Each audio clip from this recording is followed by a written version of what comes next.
ruthless boss fires a hard-working black woman, unaware that their paths will cross again in the most unexpected place, a courtroom. What will happen when the tables are turned and she holds his fate in her hands? Let us know where you're watching from before diving into this powerful story. Olivia, I need you in my office. Now. The sharp bark of her boss, Richard Carmichael, echoed through the open concept law firm. Olivia Carter's fingers froze on her keyboard as the tension in the air thickened. The whispers of her colleagues didn't help. They were always ready to spectate, especially when it came to Richard targeting her. Straightening her posture, Olivia inhaled deeply. "Stay composed," she muttered to herself. She'd worked tirelessly for this firm, proving herself at every opportunity, only to find her efforts met with thinly veiled hostility. Walking into his glass-walled office, Olivia immediately felt the oppressive air that always seemed to hang around Richard.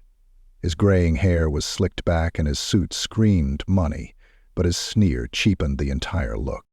"You wanted to see me?" Olivia asked, keeping her tone professional. "Yes, have a seat," Richard said, his eyes not leaving the document he was pretending to review. She hesitated but sat down. He finally looked up, piercing her with his cold blue eyes. "There's an issue with the Mason file." Olivia frowned. "The Mason file? I submitted that yesterday. It went through the usual review process." Richard's hands slammed on his desk, silencing her. "Don't interrupt me, Carter. I don't need you making excuses." She swallowed the lump in her throat. This wasn't the first time he had spoken to her this way, but it still stung every time. "I'm not making excuses, sir. I reviewed the file thoroughly before submission. If there's an error, I'd be happy to correct it," Olivia said, keeping her voice steady. Richard leaned back in his chair, his gaze narrowing. "The problem isn't just the file, Olivia. It's you, your attitude, your inability to fit into the culture here." Her heart sank, but she didn't let it show. "What do you mean by that?" "What I mean," Richard said, leaning forward, "is that you don't seem to grasp the standards of professionalism we expect here. You're often late to meetings." "I've never been late to a meeting," Olivia interjected, unable to hold back. Her voice wavered slightly, but carried a note of defiance. "There it is," he snapped, pointing at her. "That attitude, always so defensive, so combative." Olivia's chest tightened. She knew exactly what this was. She had seen it before, not just in this office, but in countless interactions with people like Richard. Men who thought they were untouchable, who saw her skin color before her competence. "I work just as hard, if not harder, than anyone else in this firm," Olivia said firmly.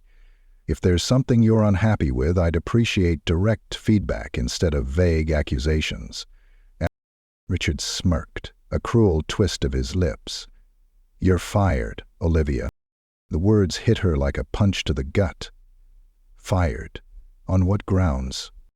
"Don't need grounds," he said dismissively, standing up as if the conversation were over. "Pack your things and be out of here by the end of the day."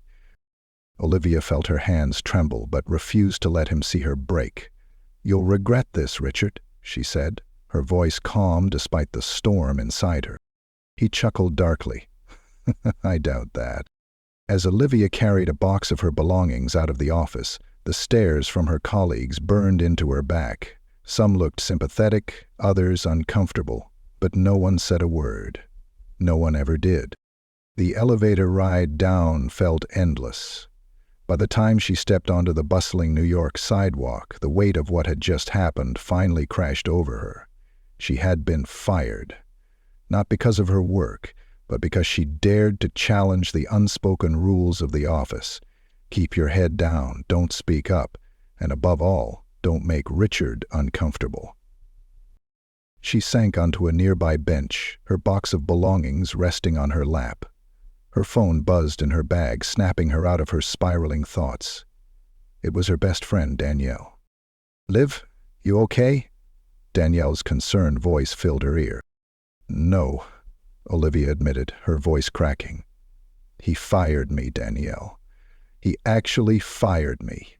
"What? That bastard? On what grounds?" Olivia let out a hollow laugh. "Apparently I'm competent." Danielle cursed under her breath. "I'm coming over. We're going to figure this out." Later that evening, Olivia sat on her couch, a cup of tea growing cold in her hands. Danielle paced the living room, her curly hair bouncing with each step. "You can't let him get away with this," Danielle said, stopping to face Olivia. "This is a textbook case of discrimination. You could sue him." Olivia shook her head. "You know how these things go. Even if I win, it'll take years, and by then my career in law will be over."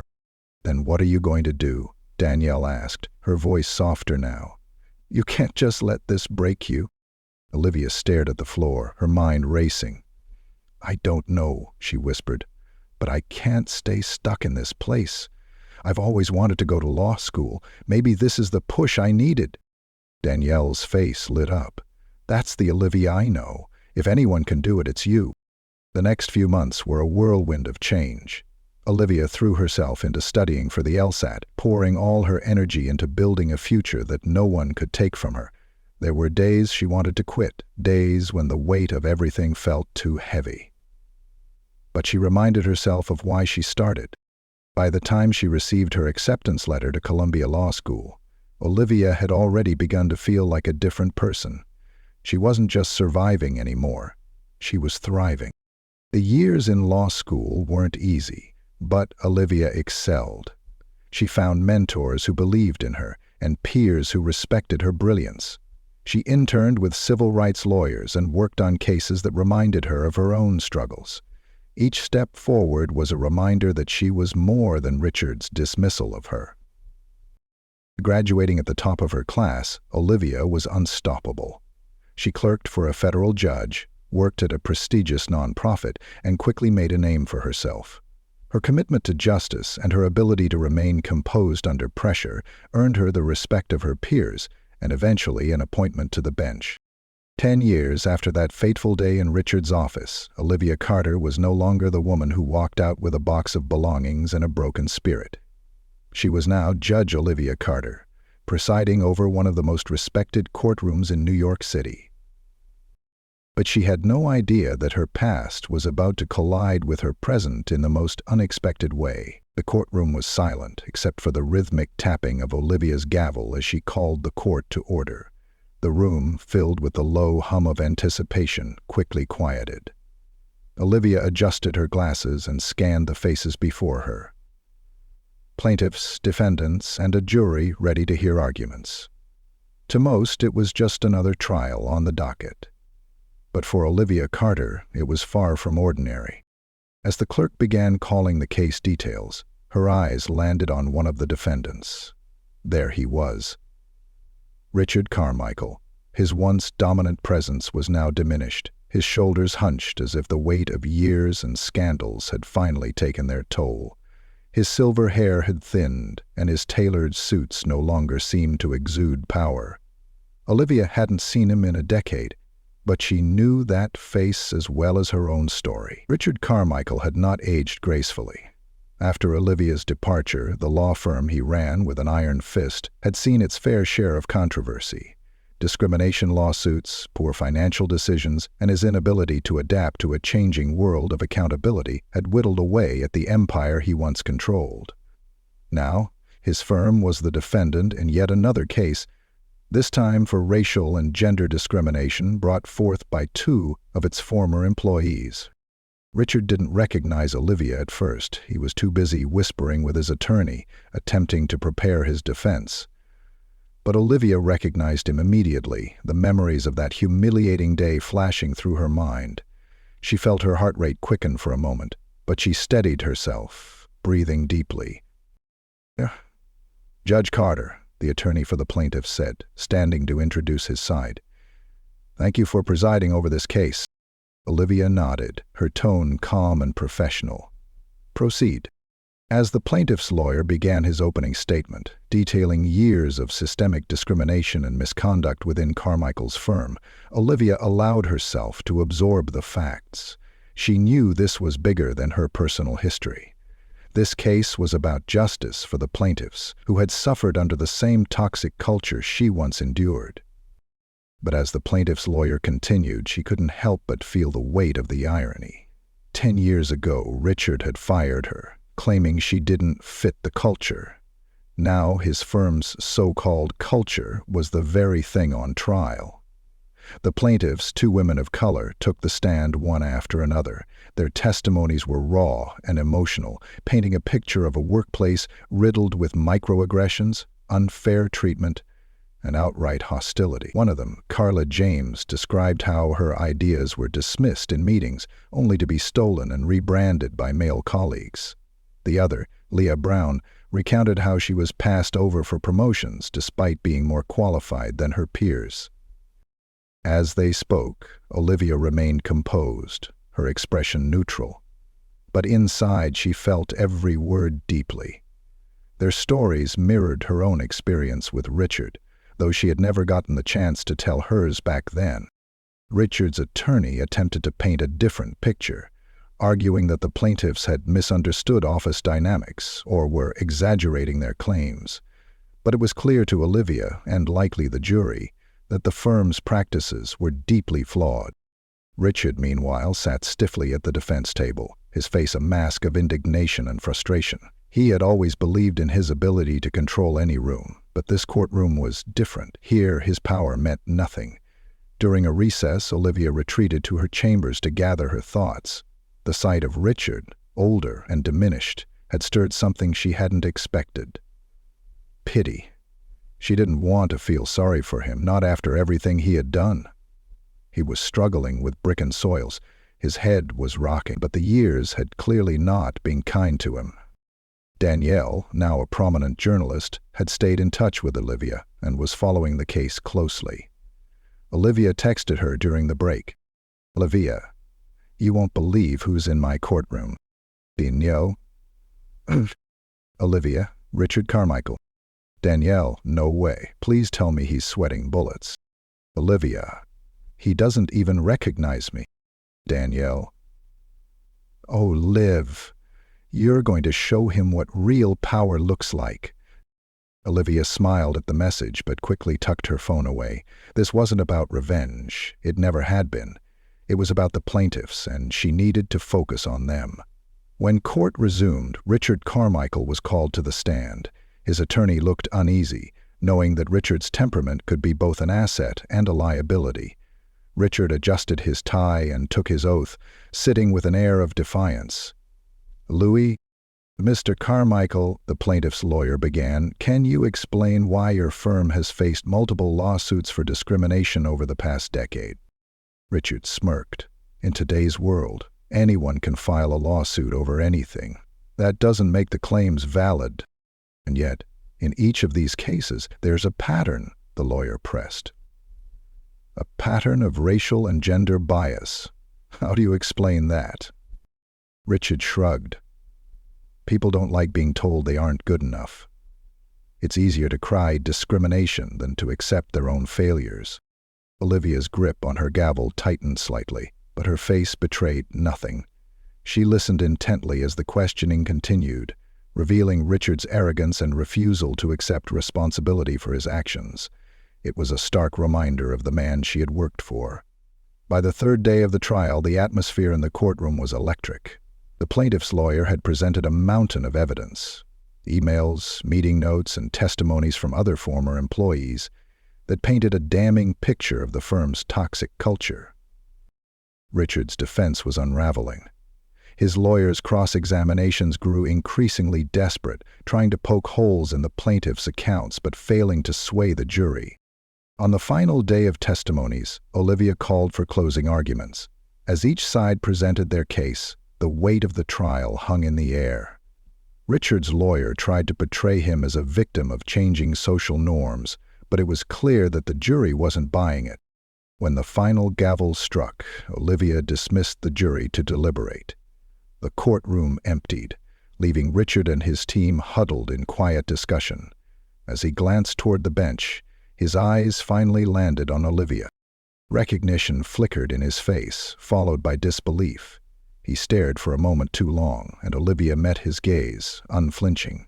She could see the realization wash over him. He remembered her. Hours later, the jury returned with their verdict. The courtroom was packed again, the tension palpable. Olivia maintained her professionalism as she read the verdict aloud. The jury had ruled in favor of the plaintiffs. The room buzzed with murmurs and quiet cheers from the plaintiff's supporters. Richard's shoulders slumped, his defiance finally broken. As the courtroom cleared, Richard lingered, hesitating near the bench. Olivia saw him approaching and braced herself. "Judge Carter," he began, his voice low and strained. "I didn't realize that I was the same woman you fired 10 years ago." She finished for him, her tone steady. He nodded, his face etched with regret. "I was wrong. About you. About so many things." Olivia studied him for a long moment. "Mr. Carmichael, it's not my role to judge you personally, only professionally. Today, justice was served." He nodded again, words failing him. Without another word, he turned and walked away, leaving Olivia alone in the quiet courtroom. She sat back in her chair, exhaling deeply. This wasn't about revenge. It was about something far greater.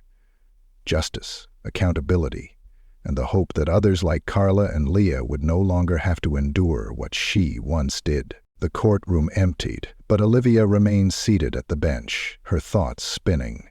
The trial had ended and justice had been served, but the weight of the moment lingered heavily in the air. She glanced at the empty seats where the jury had once deliberated, imagining the gravity of their decision and the courage it took for the plaintiffs to come forward. It was a stark reminder of how far she had come, and how much further society still had to go. For Olivia, this moment was about more than the verdict. It was about closure. For years, the sting of that humiliating day when Richard fired her had been a shadow she couldn't quite shake. Now, seeing him reduced from the arrogant, untouchable boss she remembered to a man grasping at the remnants of his career, she realized something profound. Her success was never about proving him wrong. It had always been about proving herself right. Outside the courthouse, reporters swarmed the steps, cameras flashing and microphones jostling for space. Carla and Leah, the plaintiffs, stood side by side, their faces a mixture of relief and vindication. Their lawyer addressed the crowd with a statement about justice and accountability, while Olivia watched through a side window out of sight. She had no intention of being part of the spectacle. "This verdict sends a message," the lawyer declared. "Discrimination and systemic bias have no place in the workplace or anywhere else. Today is a victory for Carla, Leah, and everyone who has ever been silenced or ignored." The crowd erupted into applause, but Olivia's gaze shifted to a figure standing off to the side. Richard Carmichael, his head bowed, was quietly leaving the courthouse, avoiding the cameras. For a fleeting moment she felt a pang of pity for him, but it was overshadowed by the thought of all the people his actions had harmed, herself included. Scheduled for today. As the reporters continued their questions, Olivia stepped back from the window. She didn't need public recognition or accolades. Her victory wasn't in the headlines, it was in the knowledge that she had done her part to ensure justice. That evening, Olivia returned to her modest but cozy apartment, the weight of the trial finally settling on her shoulders. She kicked off her heels and sank into her favorite chair, staring out the window at the city lights. A glass of wine sat untouched on the side table. Danielle called, as Olivia knew she would. "Well?" Danielle's voice was bright with excitement. "How does it feel? You just ruled against the guy who tried to destroy you."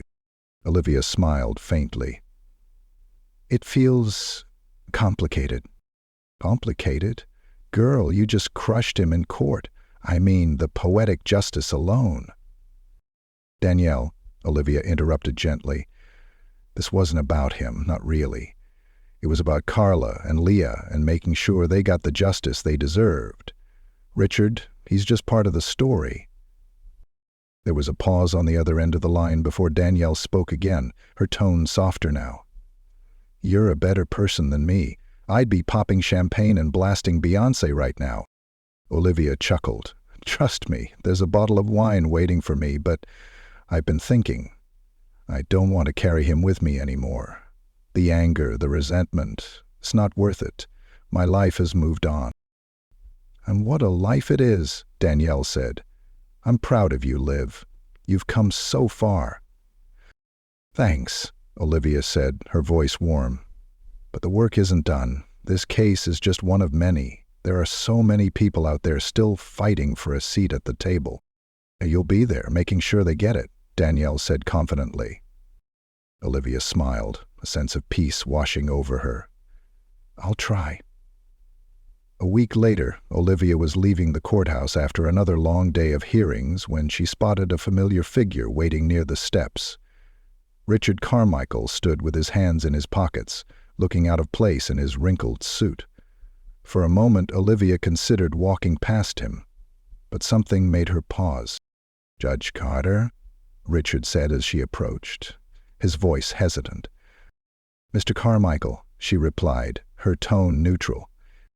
I just wanted to say thank you for being fair during the trial," he said, his words coming out awkwardly. You could have used that bench to destroy me, but you didn't." Olivia studied him, her expression unreadable. "My role is to uphold the law, Mr. Carmichael, not to settle personal scores."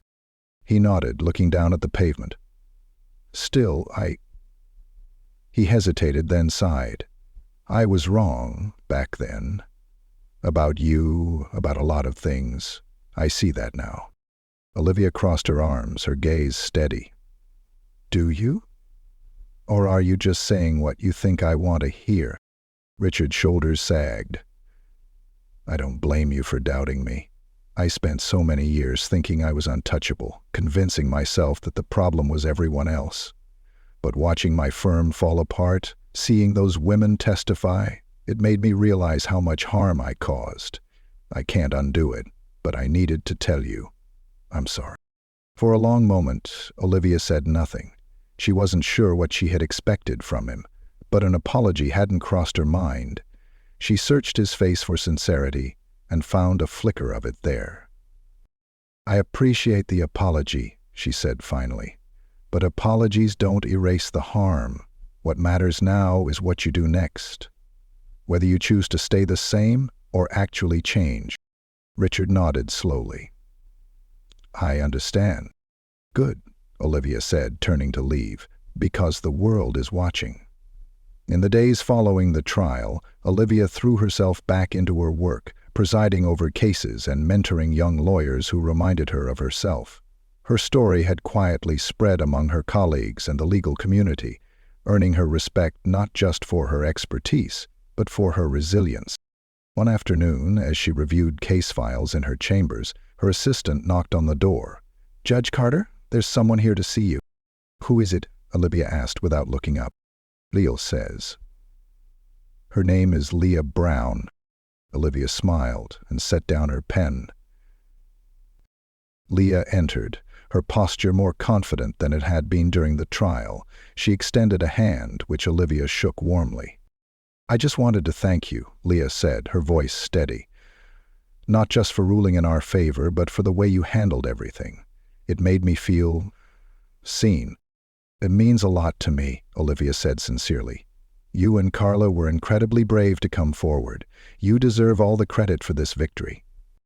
Leah smiled, a weight seemingly lifted from her shoulders. "I'm starting a non-profit to help other women navigate workplace discrimination. I was hoping maybe you'd consider being on the board?" Olivia's eyes widened in surprise, then softened. "I'd be honored." As Leah left, Olivia leaned back in her chair, a sense of fulfillment washing over her. The journey had been long and fraught with challenges, but it had brought her to this moment. Her fight wasn't just about one man or one case. It was about creating a world where stories like hers, Carla's, and Leah's were no longer the norm. She thought back to the girl who had walked out of Richard's office 10 years ago, broken but determined. That girl couldn't have imagined this life, this version of herself. But Olivia Carter had built it, step by step, and she wasn't done yet. Looking out her window at the city skyline, Olivia whispered to herself, "Onward." create a hyper-realistic courtroom scene that captures an intense emotional moment. The image shows Richard Carmichael, a 60-year-old white man with thinning silver hair and a neatly trimmed gray beard, wearing a wrinkled navy blue suit and a lucent red tie. Kneeling on the polished wooden floor of the courtroom, his face is filled with regret and desperation, his hands clasped tightly as he pleads. Opposite him sits Judge Olivia Carter, a 38-year-old black woman with smooth dark skin, striking cheekbones, and warm brown eyes, wearing a crisp black judicial robe over a white blouse.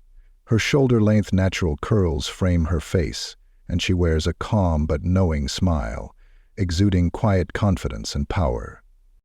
The setting is a grand courtroom with tall wooden walls and a large judge's bench behind Olivia. The American flag stands in one corner and sunlight streams through high windows, illuminating the dramatic scene. The camera angle is slightly low, focusing upward on Olivia to emphasize her authority while capturing Richard's humbled, pleading posture. The tension in the room is palpable, with scattered spectators blurred in the background, their faces showing shock and intrigue. This dynamic composition should highlight the power reversal and evoke strong emotions of justice and redemption.